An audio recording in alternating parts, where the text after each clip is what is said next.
आज के क्लास में हम लोग पढ़ने जा रहे हैं forfeiture and re issue of share. आइए देखते हैं फॉरफीचर होता क्या है। जैसे मान लीजिए कि किसी कंपनी को अपने कैपिटल के लिए 10,000 शेयर मार्केट में इशू करना है एट द रेट ऑफ ₹100। अब कंपनी जो है एप्लीकेशन के समय मान लीजिए 20 रुपीज, अलॉटमेंट के समय 40 रुपीज, फर्स्ट कॉल के समय 30 और बाकी जो बचा वो फाइनल कॉल के समय कितना बचा, फाइनल कॉल के समय 10 रुपीज। बस यही कहानी है। अब कोई एक ऐसा शेयर होल्डर है जिसका नाम है मोहन और उन्होंने कंपनी से 2000 शेयर ले रखा था, यानी उनको 2000 शेयर अलाउड किया गया था और वो जब फर्स्ट कॉल का समय आया और जब फाइनल कॉल का समय आया तो ये दोनों जगह पर ये पैसा देने के लिए फेल कर गए, इन्होंने पैसा नहीं दे पाया। तो कंपनी क्या करेगी कि अभी तक इन्होंने जो भी दिया है, अभी तक इन्होंने कंपनी को कितना दिया, एक बार 20 रुपया दिया है 2000 शेयर पर, इनका कितना पैसा डूबेगा। 2000 शेयर पे इन्होंने एप्लीकेशन के समय कंपनी को 20 रुपया दिया है, यानी कि अगर इसको आप मल्टीप्लाई कीजिएगा तो 40,000 रुपया इन्होंने दिया था एप्लीकेशन के समय। अलॉटमेंट के समय इन्होंने अपने 2000 शेयर पर 40 रुपया करके दिया था, तो 80,000 रुपया इन्होंने दिया था। तो टोटल 1,20,000 रुपया इन्होंने दे रखा है कंपनी को, ये दोनों पैसा इन्होंने दे रखा है। जब इनसे कंपनी फर्स्ट कॉल और फाइनल कॉल का पैसा मांगी तो फर्स्ट कॉल में कंपनी इनसे कितना मांगी होगी, 2000 शेयर पर 30 रुपया करके कंपनी इनसे 60,000 मांगी होगी फर्स्ट कॉल के समय, और इसी 2000 शेयर पर कंपनी इनसे 10 रुपया करके मांगी होगी, यानी कि 20,000, यानी कि कितना मांगी होगी, 80,000 रुपया। तो ये ना तो फर्स्ट कॉल में पैसा दे पाए और ना ही फाइनल कॉल में पैसा दे पाए। इसका नतीजा क्या हुआ होगा, इस 80,000 रुपया नहीं दे पाने की वजह से इनका जो 1,20,000 इन्होंने अभी तक दिया है ना, 20 और 40, 60 रुपया इन्होंने दिया है ना 2000 शेयर पर, ऐसे भी आप मल्टीप्लाई कर सकते हैं। तो इनका 1,20,000 रुपया कंपनी जब्त कर लेगी। जब्त करने का मतलब फॉरफीचर होता है, शॉर्ट में एफएफ लिख देते हैं। तो कंपनी इनका 1,20,000 रुपया जब्त कर लेगी। इनका शेयर भी गया और पैसा भी नहीं मिला, ठीक है। जैसे कोई बेचारा शाकाहारी आदमी है, उसको मांस खिला दिया और बेचारा पूरा भरपेट नहीं खा पाया, तो वो कहता है बेचारा कि जाति से भी गए, धर्म से भी गए और पेटो नहीं भरा, जातियों से गया और पेटो नहीं भरा। उसी तरह से बेचारा बोलेगा कि मेरा पैसों डूब गया और शेयर वो नहीं मिला, तो इसका कंपनी शेयर जब्त कर लेगी। फॉरफीटेड का मतलब होता है अंशों की जब्ती, जब्त करना। हिंदी भाषा में जब्त का मतलब होता है फॉरफीटेड कर लेना। कंपनी ये 2000 शेयर जब जब्त कर लेगी ना, तो इस 2000 शेयर को कंपनी किसी थर्ड पार्टी को बेच सकती है। जैसे पुराना गाड़ी वगैरह नहीं बिकता है, उस तरह पुराना शेयर भी बिक जाता है। अब मान लीजिए कंपनी ये जब्त किया हुआ 2000 शेयर जो फॉरफीटेड हुआ था, उसको फिर से कंपनी री इशूड करना चाह रही है। कोई एक पर्सन आ गया और कंपनी क्या की कि ये पूरा का पूरा 2000 शेयर उस थर्ड पार्टी को एट द रेट ऑफ 90 के रेट से। अब मान लीजिए कि इस आदमी का, मोहन का 60 रुपया करके 2000 शेयर पर 1,20,000 रुपया फॉरफीचर कर लिया गया, जब्त कर लिया गया। तो अगर ये कोई न्यू आदमी को 10 रुपया कम में भी दे दिया जाए तो 2000 शेयर पर 10 रुपया भी कम किया तो कितना कम किया, 20,000 रुपया ही तो कम किया। फिर भी तो कंपनी ने किसी का 1,20,000 जब्त किया, 20,000 कम भी कर दिया, तो 1,00,000 रुपया फिर भी कंपनी का ये फायदा है। ये फायदा को हम लोग कैपिटल रिजर्व के नाम से जानते हैं। तो कंपनी के लिए कैपिटल रिजर्व हो जाता है। आज यही सब बात हम लोग सीखेंगे। और कभी कभी ऐसा भी होता है कि कंपनी ने किसी आदमी का फॉरफीटेड तो किया है 2000 शेयर, परंतु उसके लिए नया ग्राहक जो इस पुराने शेयर को खरीदने के लिए मार्केट में मानी 2000 शेयर नहीं बिक पाया, 1500 ही शेयर बिका 90 के रेट में। तो अभी जो 500 शेयर हमारे पास बच रहा है बैलेंस में, जो नहीं बिक पाया, जब्त किया हुआ 2000 शेयर में 1500 ही रिशूड हुआ, तो 500 जो बच गया उसका कहां पर एंट्री करेंगे, आज हम लोग ये सब सीखेंगे। आइए देखते हैं इसका क्या ट्रीटमेंट हो सकता है। तो अभी आप क्या समझे कि ये मोहन का जो 2000 शेयर जब्त किया गया उसमें से कंपनी जो है वो री इशूड कर रही है, ओनली री इशूड कर रही पूरा का पूरा 2000 शेयर्स। हाँ, लेकिन नए पार्टी को रिशूड कर रही है 10 रुपया डिस्काउंट पर, यानी कि 90 में रिशूड कर रही थी। इसका एंट्री क्या होगा, इसको हम लोग थोड़ा सा समझ लें। ठीक है। तो इस तरफ में जर्नल एंट्री हम लोग कर लेते हैं। देखिए इसका जर्नल एंट्री कैसे होता है, सबसे पहले आपको जर्नल एंट्री बताते हैं। तो जर्नल एंट्री में सबसे पहला एंट्री क्या होता है, एप्लीकेशन का आप पढ़े हैं तो बैंक अकाउंट डेबिट टू यहां पर शेयर एप्लीकेशन अकाउंट और शेयर एप्लीकेशन अकाउंट डेबिट और टू शेयर कैपिटल अकाउंट, ये एंट्री आप करते हैं।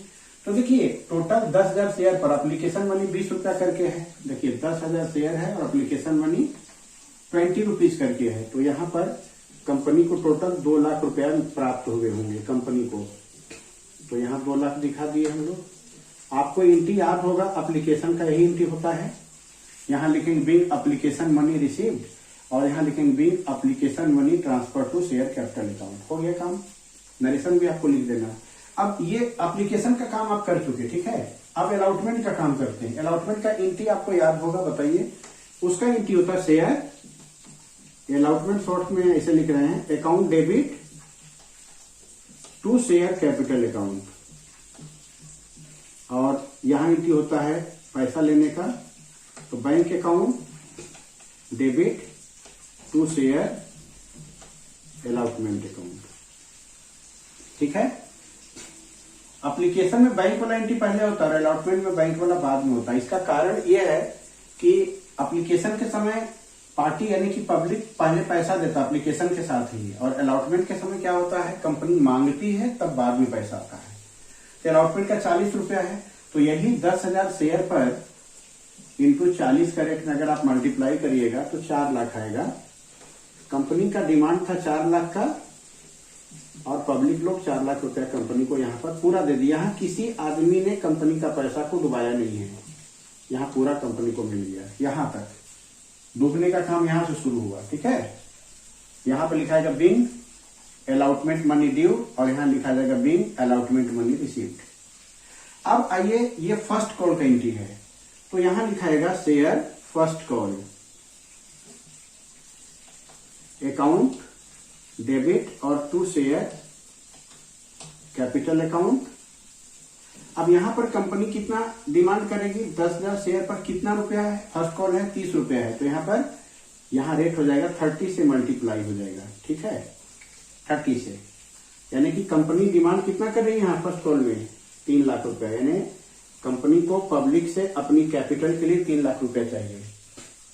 लेकिन यहां पर सभी ने पैसा दे दिया, सिर्फ एक व्यक्ति जो मोहन था वो अपना 2,000 शेयर का यहां पर पैसा नहीं दे पाया। यानी कि 2,000 शेयर पर इंटू 30, ये दोनों मल्टीप्लाई कीजिएगा, 60,000 रुपया यहाँ डूब गया।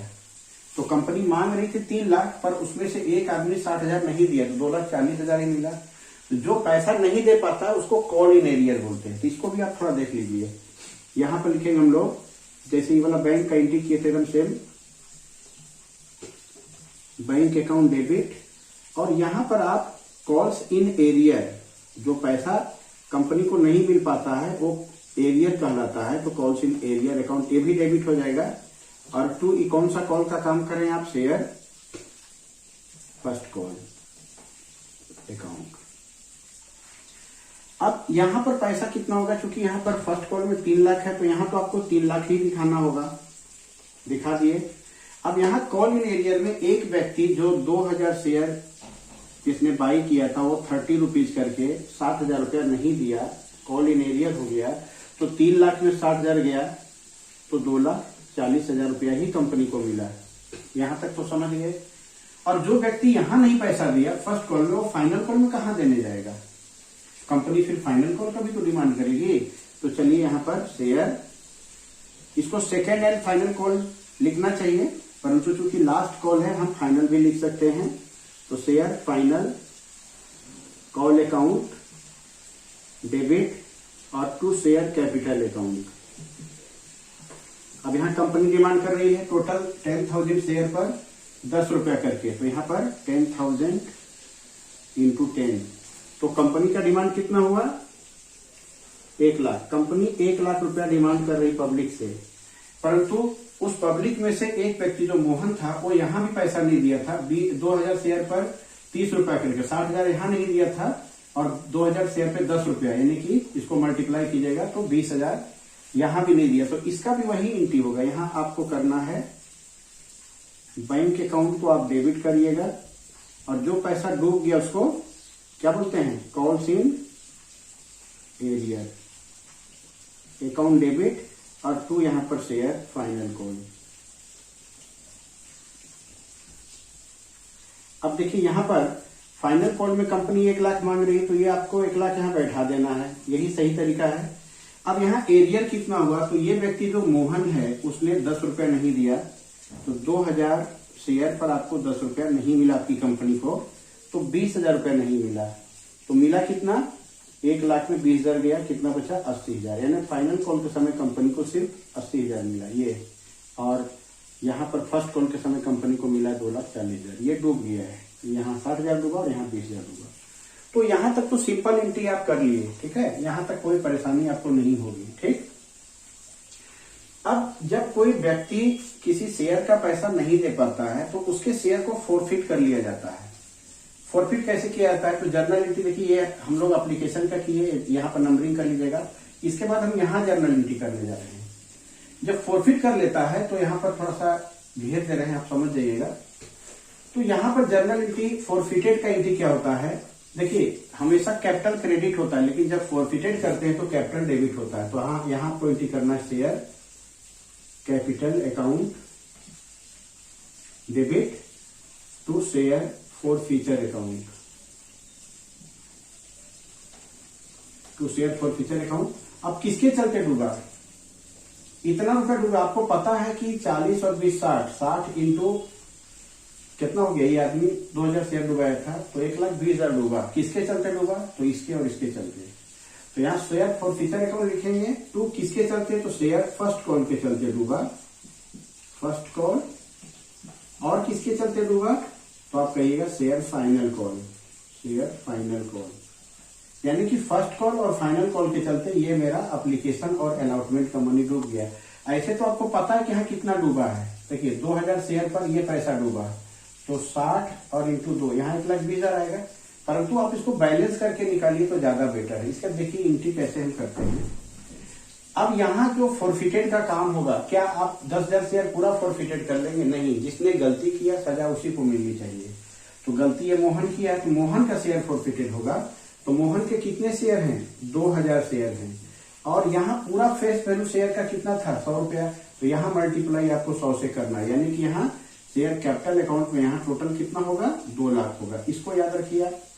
यहाँ भी आपको नहीं पता, यहाँ बैलेंस करके निकालेंगे। ऐसे आपको पता है कि इस मोहन का कितना पैसा डूबा, तो आप तो जान रहे हैं कि किसी भी व्यक्ति का वही अमाउंट डूबता है जो उसने पेमेंट किया है। तो मोहन अपने लाइफ में 40 और 20 60 रुपया पेमेंट किया है, तो 60 रुपया पेमेंट किया है, तो कितना शेयर पे, 2000 शेयर पर। तो आप तो जान ही गए कि इसका 1,20,000 पे जो पेमेंट किया वही न डूबेगा, आपको पता है। लेकिन हम बैलेंस करके आपको निकालने सिखाना चाह रहे हैं। अब देखिए फर्स्ट कॉल में कॉल इन एरियर कितना हुआ था, फर्स्ट कॉल में 60,000, यानी फर्स्ट कॉल में इससे गलती हुआ था 60,000 का। फाइनल कॉल में कितना गलती हुआ था कॉल इन एरियर, 20,000 का, तो 60,000 और 20,000 हो गया। अब आप ही बताइए, डेबिट में मेरा 2 लाख है और क्रेडिट में मेरा ये दोनों मिला के 80,000 आ रहा है, ठीक है। तो 2 लाख में 80,000 माइनस कीजिए, तो क्या यहाँ पर नहीं आपको पता चल गया कि 1,20,000 रुपया ही फोरफिटेड अमाउंट में गया, या तो बिना बैलेंस किए हुए आप लोग पता चल गया था। चलिए यहाँ तक तो समझ गए। अब कंपनी क्या कर रही है ना, कि पूरा का पूरा जितना शेयर फोरफिटेड हुआ था पूरा का पूरा रिशूड करना चाह रही कंपनी। तो रिशूड में क्या होता है, पैसा मिलेगा, तो यहाँ पर आप लिखिए बैंक अकाउंट डेबिट। तो कितना शेयर, अगर ऐसा भी हो सकता था कि यहाँ 2000 शेयर फोरफिट हुआ है और हम यहाँ पर 1500 शेयर ही रिशूड कर रहे हैं, ऐसा भी हो सकता है। लेकिन ऐसा हम लोग नहीं किए हैं, हम लोग पूरा का पूरा रिशूड कर दिए, तो कोई दिक्कत नहीं थी। यहाँ पर क्या हो गया, 2000 शेयर, और क्या रेट से रिशूड किए हैं, तो 90 का रेट से किए थे, हम 90 का रेट दे दिया, तो यहाँ 1,80,000 आया। अच्छा एक बात और गौर कीजिए, 10 रुपया डिस्काउंट भी है ना, तो 2000 शेयर पर 10 रुपया डिस्काउंट है। तो डिस्काउंट क्या लिखते हैं, शेयर फोरफीचर, यानी कि जो डिस्काउंट दे रहे हैं फोरफीचर की वजह से दे रहे हैं। ब्रैकेट में अपने समझने के लिए आप डिस्काउंट लिख दीजिए, ये भी डेबिट हो गया, यहाँ जगह नहीं डेबिट लिखने का।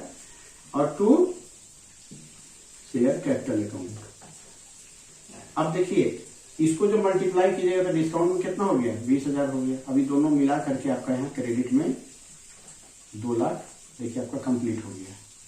क्रेडिट में आपका ज्यादा जीरो हो गया है, तो कम कीजिए, 1 2 20,000 हो गया, नहीं सॉरी 2 लाख हो गया।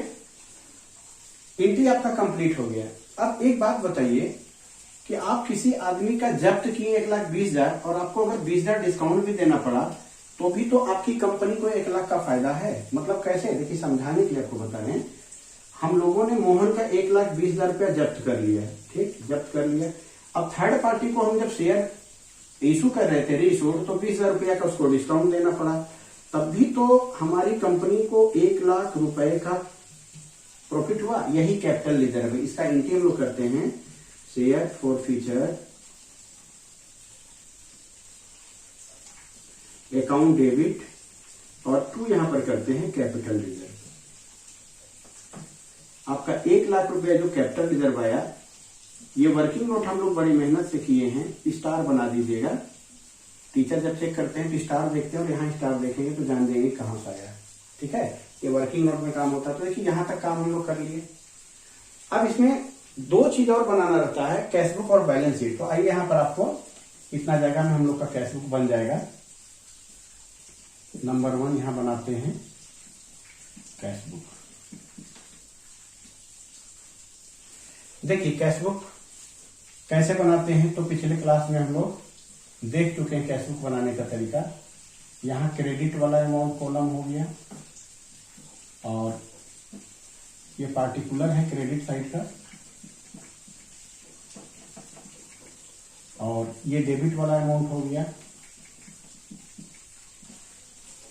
और यहां पर पार्टिकुलर डेबिट साइड वाला।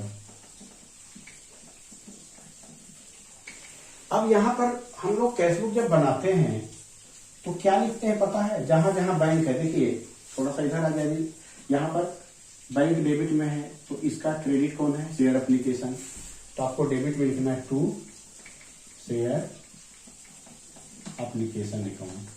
अब अमाउंट आप देखिए उसका एप्लीकेशन में कितना अमाउंट आया था, तो देखिए यहाँ पर टोटल 2 लाख आया था अलाउड एप्लीकेशन का, सॉरी एप्लीकेशन में कितना आया था 2 लाख, तो आप यहाँ 2 लाख लिख दीजिए। उसी तरह से यहाँ शेयर अलॉटमेंट आएगा, उसी तरह से यहाँ शेयर फर्स्ट कॉल आएगा, और उसी तरह से यहाँ शेयर फाइनल कॉल आएगा। सभी में तो बैंक का अमाउंट है, आइए सभी का देख लेते हैं। तो बैंक का अलॉटमेंट वाला बैंक में 4 लाख था और फर्स्ट कॉल में 2,40,000 था। अलॉटमेंट वाले में बैंक के कॉलम में 4 लाख था, फर्स्ट कॉल वाले में 2,40,000 था, और फाइनल कॉल में बैंक वाला में, देखिए फाइनल कॉल का बैंक कहाँ, यहाँ है, कितना था, सिर्फ 80,000 था, तो यहाँ पर सिर्फ 80,000 दिखा दिए। और एक बैंक हम लोग को यहाँ पर भी मिला था रीइशूड वाला में 1,80,000, इसका भी पड़ोसी का नाम क्या है, शेयर कैपिटल, तो यहाँ 2 शेयर कैपिटल अकाउंट 1,80,000। अब इसका हम लोग टोटल कर लेंगे और यही टोटल को क्रेडिट में बाई कैश एट बैंक करके हम लोग को ये टोटल दिखा देना है। तो एक बार टोटल कर लीजिए, इसको कितना हो रहा है आपका, वही टोटल बैलेंस शीट में आपका मैच भी करना चाहिए। टोटल 11 लाख आपका आंसर आ रहा है, तो आपका 11 लाख आना चाहिए बैलेंस शीट में भी, तभी समझिए आपका बना है सही, नहीं तो कहीं न कहीं से कोई न कोई गलती जरूर हुई है। अब आइए इसका आपको बैलेंस शीट बना के दिखाते हैं, इसका बैलेंस शीट कैसे बनता है। इसका बैलेंस शीट बनाने के लिए जैसा सभी का बैलेंस शीट बनता है उसी तरह इसका भी बनेगा। आइए आपको बैलेंस शीट बताते हैं। बैलेंस शीट में आपको पता है इधर लायबिलिटीज और इधर एसेट्स होता है, तो इसमें 3 तरह का कैपिटल होता है। एक ऑथोराइज कैपिटल होता है, ऑथोराइज कैपिटल, इस क्वेश्चन में जितना ऑथोराइज कैपिटल है उतना ही इशूड है, उतना ही पेड अप है। तो ऑथोराइज कैपिटल यहां लिखेंगे आप on 10,000 shares at the rate of ₹100 each. यहाँ फेस वैल्यू ही आपको लिखना है। जब इसको आप मल्टीप्लाई करेंगे तो यहाँ 10 लाख आपका आ जाएगा 10 लाख। इसको आप इस तरह से क्लोज कर दीजिए। फिर यहाँ पर आप आएंगे, यहाँ लिखेंगे इशूड कैपिटल, इशूड कैपिटल, फिर यहाँ पर आपको लिखना है on 10,000 shares at the rate of ₹100 यहां भी आपका 10 लाख आएगा, इसको भी आप इस तरह से क्लोज कर दीजिएगा। देख रहे हैं। अब इतना करने के बाद एक काम आपको और करना है, पेड अप कैपिटल का काम करना है। पेड अप कैपिटल यहां आपको लिखना है ऑन, देखिए यहां भी 10,000 शेयर ही लिखिएगा। क्यों? देखिए आपको बताता हूं, आपके कंपनी में टोटल 10,000 शेयर थे, उसमें 2,000 शेयर तो फॉरफिट कर लिए गए, तो बचे 8,000 शेयर। लेकिन ये फॉरफिट किया हुआ शेयर फिर से क्यों रीइश्यूड कर दिया गया, तो टोटल नंबर ऑफ शेयर हमारे पास फिर से 10,000 हो गए। हाँ, अगर ऐसा होता कि इस 2,000 शेयर को नहीं फॉरफिट किया हुआ 2,000 शेयर में से 1,500 शेयर ही हम रीइश्यूड करते, तो 8,000 और ये 1,500 9,500 का ही काम हम लोग यहाँ करते। परंतु यहाँ जितना फॉरफिट किया गया था उसको फिर से रीइश्यूड कर दिया गया, यानी 8,000 प्लस 2,000 फिर से 10,000 हो गया। तो यहाँ पर हो गया on 10,000 share at the rate of ₹100 each. ठीक है, तो यहाँ फिर से आपका कितना आ गया, 10 लाख रुपए का कैपिटल यहाँ शो करने लगा। और जो कैपिटल रिजर्व था ना, इससे हमारा कैपिटल बढ़ता है, तो यहाँ पर लास्ट में कैपिटल रिजर्व लिख करके 1 लाख आप यहाँ पर और दिखा दीजिएगा, और इसको टोटल कीजिएगा ना, तो आपका 11 लाख रुपीज आ जाएगा आंसर। आप यहाँ पर 11 लाख दिखा दिए, यही टोटल आपका यहाँ पर भी 11 लाख हो जाएगा। और यहाँ आपको लिखना है बाई नहीं लिखना है, क्योंकि लेजर तो है नहीं, यहाँ लिखना है कैश एट बैंक।